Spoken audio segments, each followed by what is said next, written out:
नमस्कार मंडळी, अस्सल कोकणी रेसिपीजमध्ये तुमचे स्वागत आहे। आज आपण बघणार आहोत एक मॅजिक मसाला। ह्या मॅजिक मसाल्यामध्ये आपण खोबरं खूप छान लालसर होईपर्यंत भाजून घ्यायचं आहे। नंतर अर्धी वाटी फुटाण्याची डाळ घेतलेली आहे आपण ह्या ठिकाणी, ती पण खूप छान लालसर होईपर्यंत भाजून घ्यायची आहे। 5 ते 6 टेबलस्पून पांढरे तीळ घेतलेले आहेत आपण, ते पण भाजून घ्यायचे आहेत आपल्याला। तसेच शेंगदाणे घेतलेले आहेत ह्या ठिकाणी 1 वाटी, ते पण आपल्याला खूप छान भाजून साल काढून घ्यायचे आहेत। 1 छोटी वाटी मगज बी घेतलेली आहे आपण ह्या ठिकाणी, ती पण खूप छान भाजून घ्यायची आहे।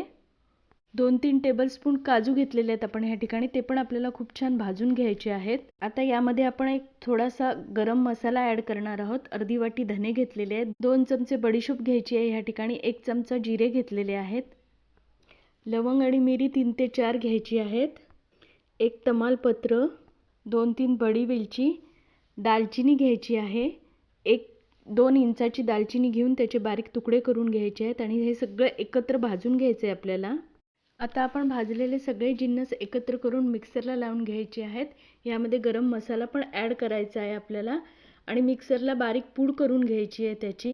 यामध्ये थोडंसं तिखट आणि मीठ ॲड करून परत हे मिक्सरला लावून घ्यायचं आहे आणि एका बरणीमध्ये हा मसाला खूप छान भरून ठेवायचा आहे।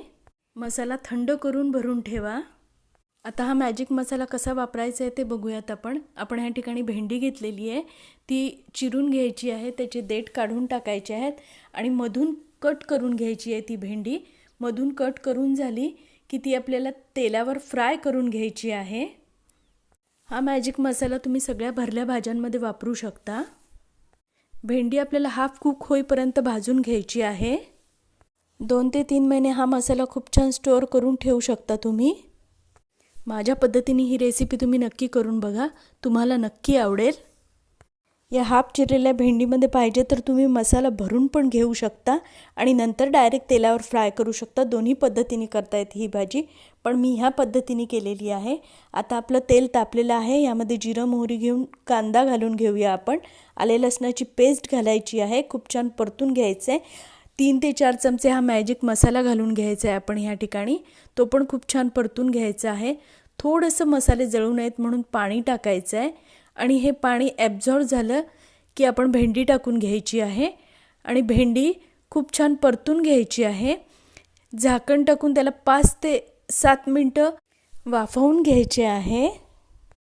भेंडी खूप ओव्हर कुक करायची नाही, ओव्हर कुक केली की ती भाजी चांगली लागत नाही। सगळ्या भाज्या छानपैकी तुम्ही व्यवस्थित कुक केल्या तरच त्या भाज्यांना चव येते। आता ह्यामध्ये कोथिंबीर घालून घेऊया आपण। तयार आहे आपला भेंडी मसाला। तुम्ही पण ह्या पद्धतीने करून बघा, तुम्हाला नक्की आवडेल। चपाती किंवा भाकरी दोन्ही बरोबर ह्या भाज्या खूप छान लागतात। रेसिपी जर तुम्हाला आवडली असेल तर माझ्या चॅनलला लाईक, शेअर आणि सबस्क्राईब करायला विसरू नका। धन्यवाद।